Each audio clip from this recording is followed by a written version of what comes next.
So I don't think that black men are jealous of black women. It's more like you told them you don't need them. So now they're going to do whatever they want, whether that goes against what you think they should be doing, whether that goes against what you want, the progress that you're talking about. But you told them you don't need them. So you know what they did? They said, we're going to vote exactly the opposite of what you're voting for because you don't need us. I'm sorry, can you stop saying mulatto? It is such a racist term. Even Miss Mulatto changed her name to Big Lotto because it's such a racist and nasty term. That's my people. That's who I am. My grandmother. Your people, you are a racist, self-hating woman. You know that? You don't get to determine. You are aligning yourself with the oppressor, and it is really you're weird. Making culture. You're weird. Go ahead. Keep saying racist, ignorant, self-hating terms like mulatto. That just goes to show you how off base you are. Y'all gotta aim. How did we make this about black women? First of all, it would have been true. Kamala Harris would have been the first black woman president or woman of color, depending on who you look at Sweeney. I'm sorry. She would have been the first black woman president, right? That is a fact. That is a fact. She would have been the first Indian Irish woman president. No. What are y'all talking about? Her father is black Jamaican. Her father is Irish. How do we know that? Okay, I'm Jamaican. Do y'all know anything about Jamaican? You're black. No, keep going. We understand. Keep going, DJ. One drop of black and one drop of right. Yeah, we got you. Keep going. We know this. All right. So all I'm saying is that we did not make this about Kamala being a black woman, but it is a fact. She would have been the first black woman president. We didn't seem to have a problem with this narrative with Obama. As a matter of fact, we championed him when he said, my father, he's black. He's a Nigerian. He's black. He's this. He's Kenyan. Kenyan. Sorry. He's Kenyan. He's African. He's all of these things. I'm going to be the first black president. And Yeezy came out, my president is black. And it was a sense of pride. So now when it is a black woman, now all of a sudden it's not a sense of pride anymore. Now it's how dare you polarize us and make it about black women. And it's just like, there's an air. There's something in the air.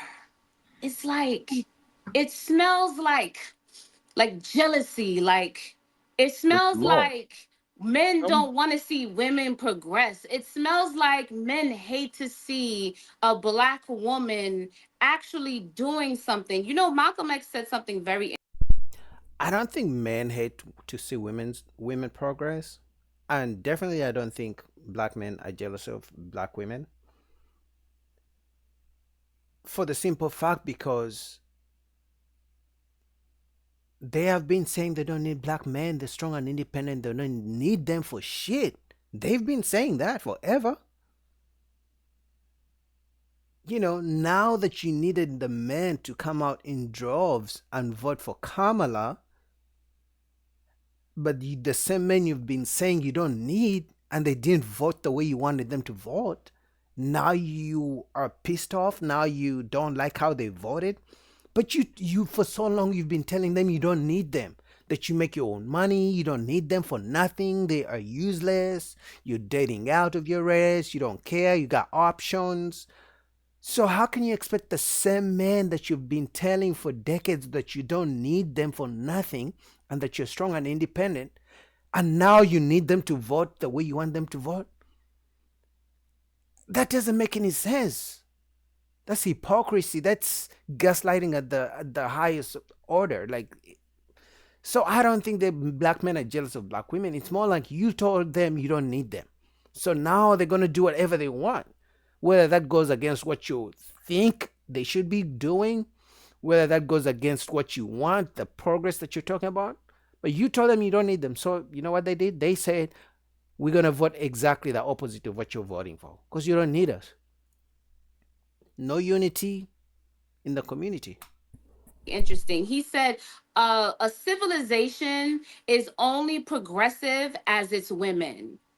And I think that we're losing sight of that. Excuse me? That nigga was dumb. He lied. Did you just call Malcolm X dumb? You said Malcolm X? I sure did. No, you want to Google it?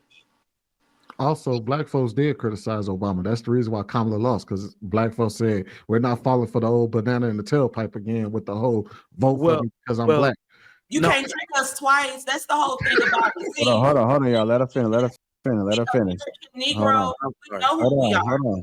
Go Hold ahead. on. Go Let her ahead. She can have it. She's excited. Go ahead. Yes, I am, because I want to get this out. Race is dead in Get it out, baby. 2024. Get it out. Race is dead. We going straight on lineage because see that race stuff is how what they call in tethers, what I call foreigners. Foreigners come into this country and utilize our social and political capital to advance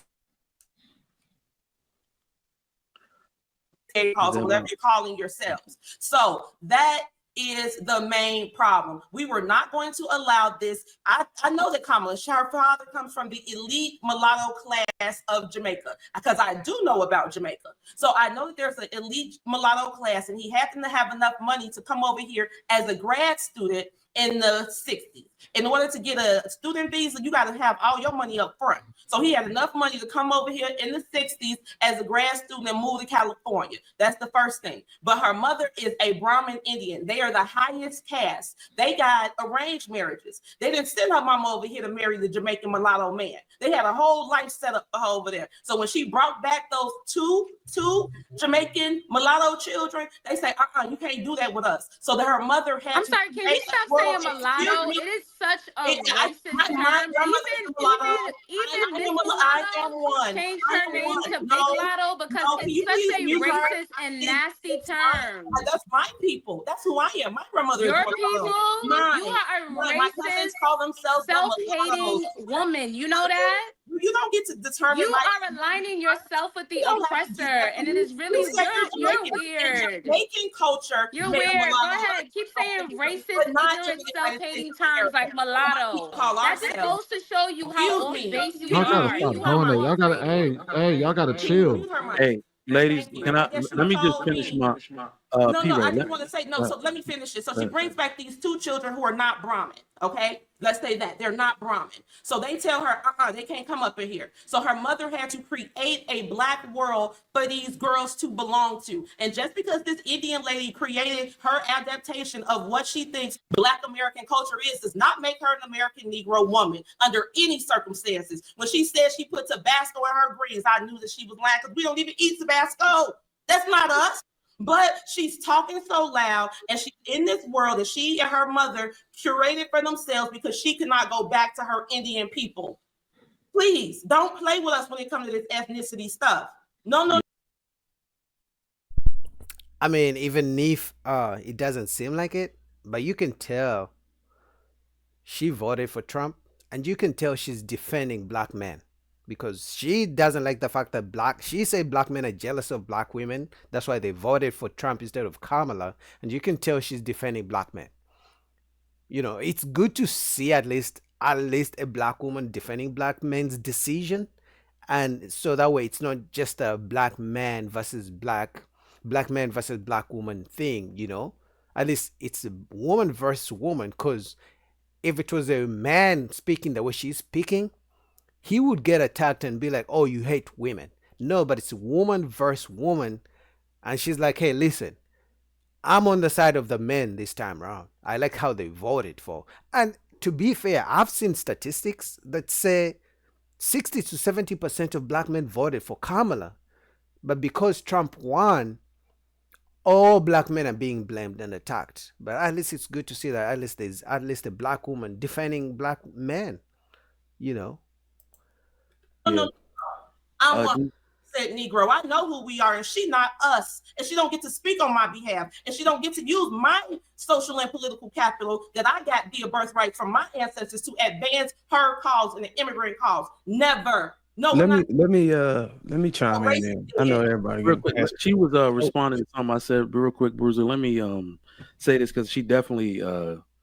I think you completely misconstrued what I said, and I brought up Angela Rye.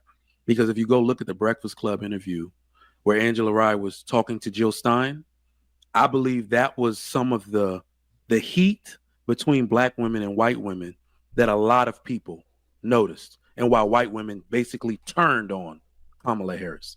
So this is not about Kamala Harris at all. And I really don't like the fact that you're talking about jealousy from black men when black men were basically in lockstep and 1 point down from what they did in 2020. White men, I'm sorry, black men only like 79% to 78%, only 1 point. Now, this is the terrible part about it and why y'all need to stop race baiting. Black women made history on election night. Angela Also Brooks is a U.S. senator, black woman from Maryland. Rochester, black woman from Delaware, both senators. First time 2 black women, U.S. senators. But yet you're trying to convince us that everybody hate you when you made history. Yeah, I think the majority of black men don't hate black women. No, I'm black too, so I'll just say that. But the community has its own differences between black men and black women. Like it goes back to the first thing I said, that the whole screaming, I'm strong and independent, I don't need no man. You can't turn around and then now I need you. I'm strong and independent, I don't need you, but now I need you to do this for me this one time. Most men are going to be like, no, you say you don't need me, so why should I do that for you? So it's only for so long that a man will hear a woman say she doesn't need him, and then she expects him to be there for her when she needs him. When for decades, for years on end, you've been saying you don't need the guy. But anyway, these are the conversations after Trump came into office.